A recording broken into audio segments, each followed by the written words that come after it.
Okay okay okay fine. അയ്യോ സമ്മാന്റെ കാര്യം മറന്നുപോയി. ഓക്കെ, ബിഗ് ബോസിൽ പോയതിനു ശേഷം പഠിച്ച ഒരു പാഠം എന്തായിരിക്കും, അല്ലെങ്കിൽ ബിഗ് ബോസ് പഠിപ്പിച്ച ഒരു പാഠം എന്തായിരിക്കും? പഠിപ്പിച്ച പാഠം ബിഗ് ബോസിൽ പോയപ്പോഴും പഠിച്ചില്ല, അതിന്റെ ഉള്ളിൽ നിന്നപ്പോഴും പഠിച്ചില്ല, ഇറങ്ങിയപ്പോ പുറത്ത് വന്നിട്ടാണ് അത് പഠിച്ചത്. ഇത് പഠിച്ചിട്ട് പോണമായിരുന്നു എന്നെനിക്ക് തോന്നിയത്. ഓക്കെ. അതായത് നമ്മള് എന്ത് ജെന്യുവിൻ ആയിട്ട് നിൽക്കണം എന്നില്ല. ഒന്ന് ഞാൻ എനിക്ക് പറ്റിയ മിസ്റ്റേക്ക് ഞാൻ പറയാം. ജെന്യുവിൻ ആയിട്ട് നിന്നിട്ട് അതിൽ ഒന്നും സാധിച്ചെടുക്കാൻ നിങ്ങൾക്കില്ല. എല്ലാ പോയിന്റിലും അല്ല ഞാൻ പറഞ്ഞത്, എല്ലാ പോയിന്റിലും ഫേക്ക് ആവണമെന്നല്ല, കുറച്ചൊക്കെ ആക്ട് ചെയ്യണമായിരുന്നു എന്ന് എനിക്ക് തോന്നിയിട്ടുണ്ട്. പിന്നെ അതേപോലെ നമ്മൾ പറയുന്ന കാര്യങ്ങൾ മാനിപ്പുലേറ്റ് ചെയ്യണമായിരുന്നു, ആൾക്കാരിലേക്ക് മാനിപ്പുലേറ്റ് ചെയ്യാൻ ശ്രമിക്കണമായിരുന്നു. അതായത് നമ്മൾ അത് സ്ഥാപിക്കാൻ ശ്രമിക്കണമായിരുന്നു, കുറച്ചുകൂടെ എഫേർട്ട് ഇട്ട്, ലൈക്ക് ഉറങ്ങാതിരുന്ന് കൺവിൻസ് ചെയ്യാനും ഓരോ ആൾക്കാരെ പിടിച്ച് പറഞ്ഞ് മാനിപ്പുലേറ്റ് ചെയ്യാനും ഒക്കെ ആയിട്ട് ശ്രമിച്ചിരുന്നെങ്കിൽ നമുക്ക് അവിടെ ഒരു ഇൻഫ്ലുവൻസ് ഉണ്ടാക്കാൻ പറ്റുമായിരുന്നു. ആൾക്കാരെ ഇൻഫ്ലുവൻസ് ചെയ്തിട്ട് നോമിനേറ്റ് ചെയ്യാനും പറ്റും, സേവ് ചെയ്യാനും പറ്റും, ഗ്രൂപ്പ് കളിക്കാനും പറ്റും. ഞാൻ ചെയ്യാത്തൊരു മിസ്റ്റേക്ക് അതാണ്, ഞാൻ ഗ്രൂപ്പ് കളിക്കാൻ നിന്നില്ല. ചെയ്തിരുന്നെങ്കിൽ എനിക്ക് ഒരു 2 ഫ്രണ്ട്സിനെ ഉണ്ടാക്കിയിരുന്നെങ്കിൽ ഞങ്ങൾക്ക് ഒന്നിച്ച് പലരെയും നോമിനേഷനിൽ ഇടായിരുന്നു. അതാണ് സംഭവിച്ചു പോയത്. ഇത്രയും പേര് ഒന്നിച്ച് നിൽക്കുമ്പം ഒരാളെ ഒറ്റപ്പെടുത്താൻ പറ്റും. ഇതൊക്കെയാണ് സംഭവിച്ചു പോയത്. ഒരാളെ മാറി നിന്ന് കുറ്റം പറയാൻ പറ്റും, അപ്പൊ സ്ക്രീൻ സ്പേസ് ആണ്, കുറ്റം പറയുന്നത് പുറത്തു പോകുമല്ലോ. നമ്മൾ ഒറ്റയ്ക്ക് നിന്ന് കളിക്കുമ്പോൾ ഇതൊന്നും പറ്റില്ല. ഇപ്പൊ ബിഗ് ബോസ് ഇറങ്ങിയതിന് ശേഷം ഇപ്പൊ ഞാൻ ചോദിക്കുവാണെന്നുണ്ടെങ്കിൽ അതിൽ പോയെന്ന് റിഗ്രറ്റ് ഉണ്ടോ, അത് റിഗ്രറ്റ് ഇല്ല? റിഗ്രറ്റ് ഇല്ല, കാരണം ബിഗ് ബോസ് എന്ന് പറയുന്ന ഒരു എക്സ്പീരിയൻസ് ആയിരുന്നു. പിന്നെ ഇങ്ങനെ പോകുമ്പോൾ നമുക്കുള്ള ഓഡിയൻസ് ചേഞ്ച് ആവും, നെഗറ്റിവിറ്റി വരും, എന്തായാലും നെഗറ്റിവിറ്റി വരും എന്നുള്ളതാണ്. കാരണം നമ്മൾ നമ്മുടെ പോസിറ്റീവ് സൈഡ് മാത്രമല്ല, നെഗറ്റീവ് സൈഡും കൂടിയാണ് അവിടെ കാണിക്കുന്നത്. അതും മജോറിറ്റി ഓഫ് ടൈമിലും അതാണ് കാണിക്കുന്നത്. മജോറിറ്റി ഓഫ് ടൈമിൽ നമ്മൾ വഴക്കുണ്ടാക്കുകയാണ്, അല്ലെങ്കിൽ എന്തെങ്കിലും കാര്യങ്ങൾ ഡിസ്കസ് ചെയ്യാണ്, അല്ലെങ്കിൽ എന്തെങ്കിലും ബ്ലണ്ടേഴ്സ് പറയാണ്, എല്ലാം അങ്ങനെയാണ്. അപ്പം അത് വെച്ചിട്ട് നമ്മളെ പ്രേക്ഷകർ കണ്ടിട്ട് ഇഷ്ടപ്പെടാനുള്ള ചാൻസ് വളരെ കുറവും, ഹെയ്റ്റ് വരാനുള്ള ചാൻസ് വളരെ കൂടുതലുമാണ്. So we should accept that. Okay, describe your eviction day in 1 word. ഇത് ഞാൻ പറയാൻ പറ്റില്ല, എനിക്ക് സത്യസന്ധമായിട്ടുള്ള ഒരു answer, because I have a contract. Okay fine, കിട്ടും. ഓക്കെ, ഞാനിപ്പോ ചോദിക്കുകയാണ്, പിന്നീട് ലിസ്റ്റിലെ ടോപ്പ് 3 കണ്ടസ്റ്റൻസ് ആരൊക്കെ ആയിരിക്കും? അല്ലെങ്കിൽ ആഗ്രഹം പറയാം, അല്ലെങ്കിൽ ഇപ്പോഴത്തെ ഒരു സിനാരിയോ വെച്ച് ഇവരായിരിക്കാം. 2 സിനാരിയോ പറയാം കേട്ടോ. ശരിക്കും ഞാൻ പറയാൻ ഉദ്ദേശിക്കുന്നത്, എന്റെ ആഗ്രഹവും പറയാം, പ്രഡിക്ഷനും പറയാം. Okay fine. എന്റെ ആഗ്രഹം നെവിൻ, അക്ബർ, അനീഷ്, ഇവര് 3 പേര് ടോപ്പ് 3 ആഗ്രഹമാണ്, നടക്കൂല. ഇനി top 3 Aneesh, Anu, Shanavas. Okay fine, നമുക്ക് നോക്കാം. ഇനി ഒരു 1 വീക്ക് കൂടെ ഉള്ളൂ, നമുക്ക് നോക്കാം ആരൊക്കെയാ ഫൈനലിസ്റ്റ് എന്നുള്ളത്. അപ്പോൾ ആ ഒരു സെഷൻ കഴിഞ്ഞു, അടിപൊളി ആൻസേഴ്സ് ആയിരുന്നു കേട്ടോ. നമുക്ക് ഇനി ഹോട്ട് ടോപ്പിക്കിലോട്ട് വരാം. വേറൊന്നുമല്ല, PR എന്ന് പറയുന്നത് ഈ സീസണിൽ ഭയങ്കര ചർച്ചാ വിഷയമായിട്ടിരിക്കുന്ന ഒരു പരിപാടിയാണ്. ഓക്കെ, ചിലർ പറയുന്നു എനിക്ക് PR ഉണ്ടെന്ന് പറയുന്നു, ചിലർ പറയുന്നു എനിക്ക് PR ഇല്ലെന്ന് പറയുന്നു. PR ഉള്ളവർ തന്നെ ചിലപ്പോൾ പുറത്തിറങ്ങിയിട്ട് PR വേറൊരാൾക്കുണ്ട് എനിക്കില്ല എന്ന് പറയുന്നു. ഇത് കുറേ ഇങ്ങനെ നടന്നുകൊണ്ടിരിക്കുക. PR എന്ന് പറയുന്നൊരു വിഷയം താങ്കളും അതിനകത്ത് ഒരു പ്രാവശ്യം ഇങ്ങനെ മെൻഷൻ ചെയ്ത് പോയിട്ടുണ്ട്, ഇങ്ങനെ PR ഉണ്ട് എന്ന് പറയുന്ന ഒരു ലൈക്ക് PR-ന്റെ കേസ് മെൻഷൻ ചെയ്ത് പോയിട്ടുണ്ട്. ശരിക്കും PR-ന്റെ റോൾ എന്താണെന്നാണ് പിന്നെ വിചാരിക്കുന്നത്? ഒരു കണ്ടസ്റ്റന്റിനെ എങ്ങനെയൊക്കെ അപ്ലിഫ്റ്റ് ചെയ്യാൻ പറ്റും? ശരിക്കും PR എന്ന് പറഞ്ഞു കഴിഞ്ഞാൽ ആൾക്കാർക്കൊരു ഇൻഫർമേഷൻ കൊടുക്കുക ഇതെന്താന്നുള്ളത്. കാരണം ഇതിൽ വന്നപ്പോൾ മുതലാണ് എനിക്ക് ഇതിനെപ്പറ്റി അറിയാവുന്നത്. പക്ഷെ ഇപ്പോഴും അതിനെപ്പറ്റി വ്യക്തമായിട്ട് അറിയാത്ത കുറെ ആൾക്കാരുണ്ട്. PR എന്ന് പറഞ്ഞു കഴിഞ്ഞാൽ നമുക്ക് ആ ഒരു പർട്ടിക്കുലർ പേഴ്സണെ പബ്ലിക്കിലേക്ക് എത്തിക്കുക, പ്രൊമോട്ട് ചെയ്യുക, പോസിറ്റീവ്ലി പ്രൊമോട്ട് ചെയ്ത് ഒരു ഹൈപ്പ് കൊടുത്ത് അവരുടെ കണ്ടന്റ്സ് പ്രൊമോട്ട് ചെയ്ത് അവർക്കൊരു റീച്ച് കൊടുക്കുക. അതാണ് PR കൊണ്ട് ഉദ്ദേശിക്കുന്നത്. പോസിറ്റീവ് PR ആണ് PR കൊണ്ട് ഉദ്ദേശിക്കുന്നത്. ശരിക്കും ഇത്തരത്തിലുള്ള ഷോവിനെ ജനങ്ങളിലേക്ക് എത്തിക്കുക എന്നുള്ള ഒരു മീനിങ്ങും കൂടി ഉണ്ട്. ഒരു കണ്ടസ്റ്റന്റ് പോകുമ്പം ആ ഷോയ്ക്കും കൂടിയാണ് ആ റീച്ച്. സോ PR വേണം. ശരിക്കും PR ഉണ്ടെങ്കിലാണ് ആ കണ്ടസ്റ്റന്റും റീച്ച് ആവുക, ഷോയും റീച്ച് ആവുക.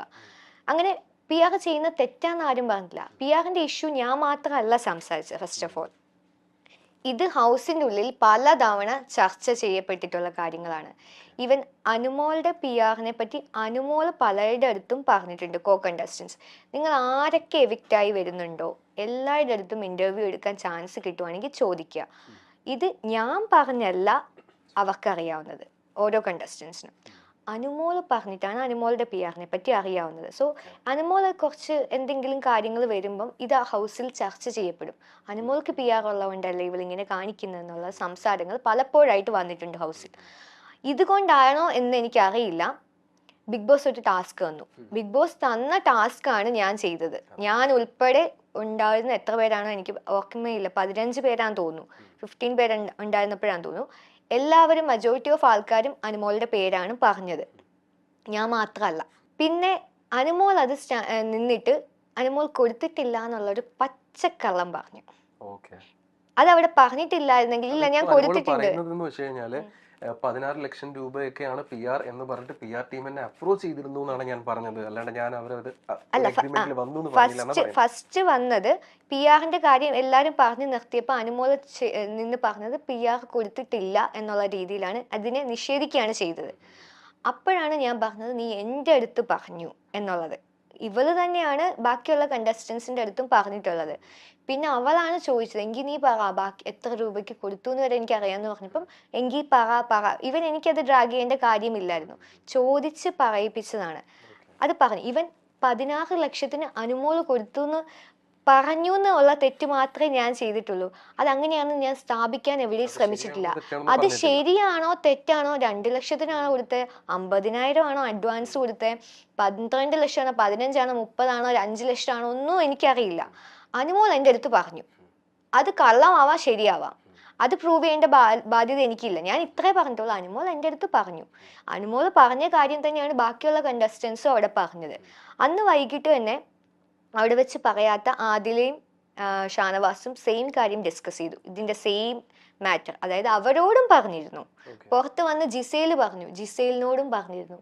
ജിസേലിനോട് ഭിന്നയല്ല പറഞ്ഞത്, ഷാനവാസിനോടും ഭിന്നയല്ല പറഞ്ഞത്, അനുമോളാണ് പറഞ്ഞത്. ആദിലോടും ഭിന്നയല്ല പറഞ്ഞത്, അനുമോളാണ് പറഞ്ഞത്. ഇവൻ പുറത്ത് വന്നിട്ടുള്ള എല്ലാ കണ്ടസ്റ്റൻസും പറഞ്ഞു. ഇപ്പം കഴിഞ്ഞ ദിവസം ആര്യൻ എവിക്റ്റായി വന്നു. ആര്യന് ഫോൺ കിട്ടുന്നതിന് മുമ്പാണ് ആ ലൈൻ കട്ട് എന്നുള്ള ഇന്റർവ്യൂ എടുക്കുന്നത്. ആര്യനും പറഞ്ഞു, ഭിന്നയല്ല ആര്യനോട് പറഞ്ഞത്. സോ ഇത് ഹൗസിന്റെ ഉള്ളില് അനുമോൾ തന്നെയാണ് ഒരു പോയിന്റിൽ അല്ലെങ്കിൽ വേറൊരു പോയിന്റിൽ ഡിസ്കസ് ചെയ്തിട്ടുള്ളത്. 16 ലക്ഷമാണോ എന്നുള്ളത് എനിക്കറിയില്ല. ഇവൻ ഞാൻ അങ്ങനെ സ്ഥാപിക്കാൻ പോലും ശ്രമിച്ചിട്ടില്ല. പി ആർ കൊടുക്കുന്ന തെറ്റാന്ന് ഞാൻ പറഞ്ഞിട്ടില്ല. അനുമോൾ അതുകൊണ്ട് മാത്രമാണ് നിൽക്കുന്നതെന്ന് ഞാൻ പറഞ്ഞിട്ടില്ല. അനുമോൾ പെർഫോം ചെയ്യുന്നുണ്ട്. ഞാൻ എവിക്റ്റായി വന്ന് പുറത്ത് ആൾക്കാർ മീൻസ് എയർപോർട്ടിൽ വെച്ച് ചോദിച്ചപ്പോഴും ഞാൻ പറഞ്ഞു അനുമോൾ നന്നായിട്ട് കളിക്കുന്നുണ്ട്, അനുമോളുടെ ഗെയിം അതാണ്, അനുമോൾ കളിക്കുന്നുണ്ട്. പി ആർ കൊണ്ട് മാത്രമാണ് അനുമോൾ നിൽക്കുന്നതെന്ന് ഞാൻ പറഞ്ഞിട്ടില്ല. ബട്ട് ആർക്കും നിൽക്കാൻ പറ്റില്ല. അനുമോളുടെ കണ്ടന്റ് ആണ് കൂടുതലും പുറത്ത് വന്നിട്ടുള്ളത്. പക്ഷെ അനുമോൾ പി ആർ കൊടുത്തിട്ടുള്ളത് കൊണ്ട് ടുവേർഡ്സ് ഈ വീക്കെൻഡ് ആകുമ്പം എവിക്ഷൻ വരുമ്പം ഒരു കോൺഫിഡൻസ് ഉണ്ട്, അത്രേ പറഞ്ഞിട്ടുള്ളൂ. അത് അവളുടെ ഫേസിൽ നിന്ന് ബാക്കിയുള്ളവർക്ക് എല്ലാവർക്കും ഫീൽ ചെയ്തൊരു കാര്യമാണ്. പിന്നെ എന്ത് കാര്യം വന്നാലും നെഗറ്റിവിറ്റി വന്നാലും അത് കൺവേർട്ടായി പോകും എന്നുള്ളത് പി ആർ അവർക്ക് പ്രോമിസ് കൊടുത്തിട്ടുള്ള പോലാണ് അവളുടെ കണ്ടന്റ്സും പുറത്ത് വരുന്നതും അവൾ ക്രിയേറ്റ് ചെയ്യുന്നതും പലപ്പോഴും തോന്നിയിട്ടുണ്ട്. അതുകൊണ്ടാണ് ഡ്രാമാറ്റിക് ആണെന്ന് പലരും പറയാൻ കാര്യം. അത്രേ പറഞ്ഞിട്ടുള്ളൂ. അതൊരു തെറ്റല്ല, അതും ഒരു ഗെയിമാണ്, അത് അവളുടെ ഗെയിമാണ്. ഏതെങ്കിലും PR ടീംസ് ആക്ച്വലി ബിന്നിനെ before going to the show approach ചെയ്തിട്ടുണ്ടായിരുന്നു? ഇല്ല, ഞാൻ ചോദിച്ചിട്ടുണ്ടായിരുന്നു ലൈക്ക് ഇതെന്താ PR കൊടുക്കണം എന്ന്.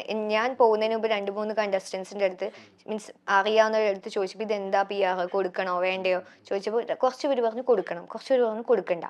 അപ്പൊ ഇതെന്താന്ന് അറിയാൻ വേണ്ടി ഞാൻ ചോദിച്ചിരുന്നു. അപ്പൊ ചോദിച്ചപ്പം ഇല്ല, അവർ ഓൾറെഡി ആളെ എടുത്തു എന്ന് പറഞ്ഞു. ആരാന്നൊന്നും നമുക്കറിയില്ല, ഏതാളാന്ന് പോലും നമുക്കറിയാം. ഈവൻ പ്രഡിക്ഷൻ ലിസ്റ്റ് 10, 20, 25, 30 പേരുടെ പേരൊക്കെ പല പ്രഡിക്ഷൻ ലിസ്റ്റും കണ്ട്. ഇതിൽ എത്ര പേരാണ് കൺഫേം ആയിട്ട് വരുന്നതെന്ന് പോലും എനിക്കറിയില്ല. അപ്പൊ ഇത് ഏത് കണ്ടസ്റ്റന്റ് ആണെന്നൊന്നും അറിയില്ല. ഇത് അനുമോൾ ആയിരുന്നോന്ന് പോലും എനിക്കറിയില്ല. വേറെയും കണ്ടസ്റ്റൻസിന് PR ഉണ്ട്, ചിലപ്പോൾ അവരാവാം. അപ്പൊ ഇങ്ങനെ ചോദിച്ചിരുന്നു. പിന്നെ ഇത്രയും എമൗണ്ട് നമ്മൾ PR കൊടുത്തിട്ട് ഞാൻ അതിൽ പോയി ഇത്ര ദിവസം നിൽക്കുന്ന ഒരു എമൗണ്ട്, എനിക്ക് കിട്ടുന്ന എമൗണ്ട്, ഞാൻ ഇത്ര എമൗണ്ട് കൊടുത്തു കഴിഞ്ഞാൽ എനിക്ക് നെഗറ്റീവ് എന്തായാലും പുറത്തു പോകുന്നതുകൊണ്ട് ചീത്ത പേര് BB പോകുന്നതുകൊണ്ട് ഒരു നെഗറ്റീവ് ഇത് വരും എന്തായാലും.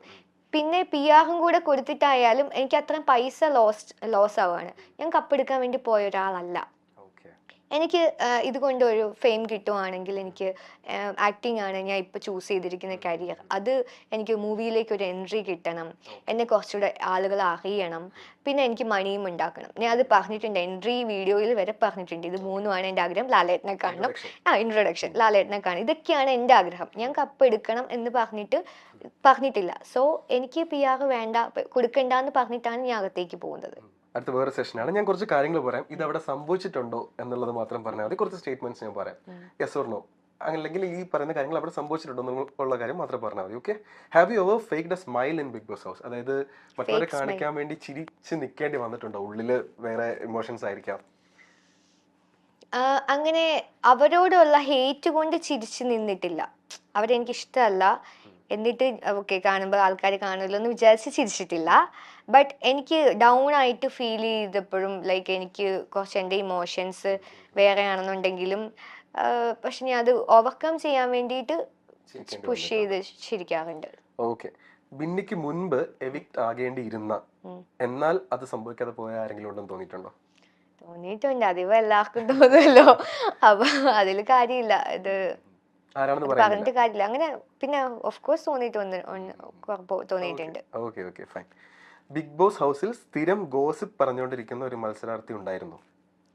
സ്ഥിരം പറഞ്ഞുകൊണ്ടിരിക്കുന്ന ഒരു മത്സരാർത്ഥി ഉണ്ടായിരുന്നു. ഒരു മത്സരാർത്ഥി എന്ന് പറയാൻ പറ്റില്ല. നിങ്ങൾ കാണുന്നതാണല്ലോ, എല്ലാവരും പറയാറുണ്ടെന്ന് തോന്നുന്നു. മജോറിറ്റി കൂടുതൽ പറയുന്ന ആളെ പറയണമെന്നാണോ? കൂടുതൽ പറയുന്ന I think Adila. Okay okay fine. Bigg Boss ഹൗസിൽ ഒരു നുണ പറഞ്ഞിട്ടുണ്ട് ബിന്നി. നുണ അങ്ങനെ സംഭവിച്ചിട്ടുണ്ടോ? എങ്കിൽ എന്ത്? കമന്റ് ചെയ്യൂ. എനിക്ക് ഓർമ്മ വരുന്നില്ല സത്യമായിട്ട്. പ്രേക്ഷകർക്ക് വിട്ടു. അല്ല എനിക്ക് ഓർമ്മയില്ല. അല്ല ഞാനത് ചോദിച്ചത് മീൻസ് ഏതെങ്കിലും സിറ്റുവേഷനിൽ നുണ പറയേണ്ടി വന്നിട്ടുണ്ടോ എന്ന്. ബിഗ് ബോസിനോട് നുണ പറയാൻ വന്നിട്ടുണ്ടെന്ന് തോന്നുന്നു. ബിഗ് ബോസിനോട് എനിക്ക് ആകെ നുണ പറയണമെന്ന് ആഗ്രഹം ഉണ്ടായിരുന്നു. എന്താണെന്നറിയോ? എന്റെ ഏജ് പറയണമെന്ന് താല്പര്യമില്ലായിരുന്നു. സത്യമായിട്ടും എനിക്ക് പറയാൻ താല്പര്യമില്ല. ഞാൻ അത് നുണ പറഞ്ഞാലോ എന്ന് ആലോചിച്ചു. പക്ഷെ ഇവരിനി എങ്ങാനും വിളിച്ചു പറഞ്ഞാലോ കഥ പറയുമ്പം പിന്നെ സത്യം പറയുമോ എന്ന് പറഞ്ഞാലോ വിചാരിച്ചിട്ട് പേടിച്ചിട്ട് അത് ഞാൻ പറഞ്ഞില്ല. സോ ഞാൻ എല്ലാം സത്യം പറഞ്ഞിട്ടുള്ളൂ. പിന്നെ കേൾക്കുന്നവർക്ക് കള്ളത്തരമായിട്ട് തോന്നുന്നെങ്കിൽ എനിക്കൊന്നും ചെയ്യാൻ പറ്റില്ല. ബിഗ് ബോസ് ഹൗസിൽ മറ്റാരും അറിയാതെ കൺഫെഷൻ റൂമിൽ പോയി ഞാനൊരു കാര്യം പറഞ്ഞിട്ടുണ്ട്. നോമിനേറ്റ് ചെയ്തിട്ടുണ്ട് ഇഷ്ടംപോലെ. ആരും കാണാതെ നമ്മൾ എപ്പോഴും കൺഫെഷൻ റൂമിലോട്ട് വിളിക്കൂല. ബിഗ് ബോസിന് തോന്നി വിളിക്കണം. അതും എന്നെ ആകെ ഒരു തവണയാണ് വിളിച്ചേക്കുന്നത്. ഞാൻ നോക്കും എന്നെ എന്താ വിളിക്കാത്തെ, എനിക്ക് ബിഗ് ബോസിന്റെ മൈക്ക് പറയാം എന്നെ മാത്രം എന്താ വിളിക്കാത്തെ. കാരണം ഇടയ്ക്കിടയ്ക്ക് കുറച്ച് പേരൊക്കെ വിളിച്ച് മോട്ടിവേറ്റ് ഒക്കെ ചെയ്യാറുണ്ട്. എന്നിട്ട് വിളിച്ചു. പക്ഷെ അതൊരു ടാസ്കിന്റെ ഭാഗമായിരുന്നു അറിഞ്ഞപ്പോ ഞാൻ തകർന്നു പോയി. സീക്രട്ട് ടാസ്കിന്റെ ഭാഗമായിട്ട് എന്നെ വിളിച്ചു. അത് സീക്രട്ട് ടാസ്ക് ബാക്കിയുള്ളവർക്ക് കൊടുത്തു. പക്ഷെ അതിന്റെ ഭാഗമായിട്ട് എന്നെ വിളിച്ചെന്നുള്ളത് അറിഞ്ഞപ്പോ ഞാൻ ഭയങ്കരമായിട്ട് തകർന്നും പോയി. ഞാൻ വിചാരിച്ചു എന്നെ ശരിക്കും മോട്ടിവേറ്റ് ചെയ്യാൻ വേണ്ടി വിളിച്ചതാണ്, വെറുതെ തെറ്റിദ്ധരിച്ചു. ഓക്കെ. ബിഗ് ബോസ് ഹൗസിനുള്ളിൽ ഇതുവരെയും പുറത്തു വരാത്ത ഒരു സീക്രട്ട് സ്റ്റോറി ഇപ്പൊ നിലവിലുണ്ട്. സീക്രട്ട് സ്റ്റോറി, ഒരു സീക്രട്ട് അല്ലെങ്കിൽ ഒരു സീക്രട്ട് സ്റ്റോറി എന്തോ ഇതുവരെയും പുറത്തു വരാത്ത ഒരു കാര്യം ഇപ്പൊ നിലവിലുണ്ട്. ഈ വന്ന സ്റ്റോറീസിനെല്ലാം വേറൊരു വശമുണ്ട്, അത്രേ ഉള്ളൂ. ഓക്കെ. പുറത്തു വരുന്ന സ്റ്റോറീസിനൊക്കെ വേറെ വശമുണ്ട്. ഓക്കെ. ഞാൻ ബിഗ് ബോസിൽ നിന്ന് ഇറങ്ങിയ ഒരു വ്യക്തി എന്നുള്ള രീതിയിലും സോഷ്യൽ മീഡിയ നമ്മൾ ഓൺ എ ഡെയിലി ബേസിസ് കണ്ടുകൊണ്ടിരിക്കുകയാണ് എന്നുള്ള ഒരു രീതിയിലും ഞാൻ ചോദിക്കുകയാണ്, ഐ ഓക്കെ? അല്ല, ആ ചോദ്യം ഇപ്പൊ ഒരുപാട് അനിവാര്യമാണ്. സത്യം പറയാലോ, രാവിലെ എണീക്കുമ്പോ ഓക്കെ അല്ല. കാരണം നമ്മൾ ഫസ്റ്റ് എടുക്കുന്ന നമ്മുടെ ഫോണായിരിക്കും, സ്ക്രോൾ ചെയ്യും, നോക്കും. ഓഹ് എന്തല്ലേ, ഞാൻ നോക്കുമ്പോ എന്റെ ഹസ്ബൻഡ് ഇരുന്ന് ആർക്കൊക്കെയോ റിപ്ലൈ കൊടുക്കുന്നു. ഞാൻ പറഞ്ഞു മാത്രം നിനക്ക് വേറെ പണിയില്ലേ, അതവിടെ സ്റ്റോപ്പ് ചെയ്യാൻ പറയും. പിന്നെ നമ്മൾ അതിനെ പുഷ് ചെയ്യും. ഇതിന്റെ കാര്യമില്ല, ഇത് നമ്മൾ പ്രതീക്ഷിച്ചാണ് പോയത്. സോ എല്ലാവരുടെയും ലവും സപ്പോർട്ടും കിട്ടിയിട്ട് നമുക്കൊന്നും ചെയ്യാനില്ല. PR-നെ എക്സ്പോസ് ചെയ്തു എന്നുള്ളത് കൊണ്ട് ഒറ്റ കാര്യം കൊണ്ട് തന്നെ ഒരുപാട് പേര് മെൻഷൻ ആക്കും. നമ്മൾ ജസ്റ്റ് ഒരു സ്റ്റോറി ഇട്ടാൽ, ഒരു റീമെൻഷൻ ചെയ്ത് കഴിഞ്ഞാൽ, ഒരു കണ്ടസ്റ്റന്റിന് അതിനുള്ളിലുള്ള ഒരാളെ സപ്പോർട്ട് ചെയ്തൊരു സ്റ്റോറി ഇട്ടാൽ, അല്ലെങ്കിൽ അവരെ സപ്പോർട്ട് ചെയ്ത് എന്തെങ്കിലും ഒന്ന് പറഞ്ഞാൽ നമ്മുടെ ഇൻബോക്സ് നിറയാണ്. അവരുടെ ഹേറ്റേഴ്സിന്റെ കാര്യങ്ങൾ കൊണ്ട് ഇൻബോക്സ് നിറയാണ്. എനിക്കറിയില്ല, ബാക്കി ഈ കാണുന്ന പ്രേക്ഷകർക്ക് എല്ലാവർക്കും, യൂട്യൂബേഴ്സിനും ഇൻഫ്ലുവൻസേഴ്സിനും എല്ലാവർക്കും ബിഗ് ബോസിന്റെ ഉള്ളിലെ കാര്യങ്ങളും പറഞ്ഞ് സ്റ്റോറി ഇടാം, അല്ലെങ്കിൽ സംസാരിക്കാം, ലൈവ് പോകാം, യൂട്യൂബിൽ കണ്ടന്റ് ഇറക്കാം. അതിൻ്റെ ഉള്ളിൽ നിന്ന് വന്ന ഒരാളായിട്ട് നിന്നിട്ട് ഞാൻ കണ്ട കാര്യങ്ങൾ എൻ്റെ പെർസ്പെക്റ്റീവ് പറയുമ്പം ആൾക്കാർക്ക് അത് ഫുൾ ലൈക്ക് നമ്മളിപ്പോൾ ഒരു പബ്ലിക് പ്രോപ്പർട്ടി ആയ പോലെയാണ്, പബ്ലിക് ഫിഗർ ആയല്ലോ. അപ്പം നമ്മുടെ എല്ലാ കാര്യത്തിലും ആൾക്കാർ ഭയങ്കരമായിട്ട് എന്താ പറയുന്നത് അറിയാൻ ശ്രമിക്കുന്നുണ്ട്. കാര്യങ്ങളിലേക്ക് ആവശ്യമില്ലാതെ വന്ന് കമൻ്റ് ഇടുകയും പേഴ്സണൽ ലൈഫ് എല്ലാത്തിലും വന്ന് ഇടപെടുന്ന ഒരു പ്രവണത കാണുന്നുണ്ട് സോഷ്യൽ മീഡിയയിൽ. അത് ഭയങ്കര എന്താ പറയുന്നത് ഭയങ്കര മോശമായിട്ട് തോന്നുന്നുണ്ട്.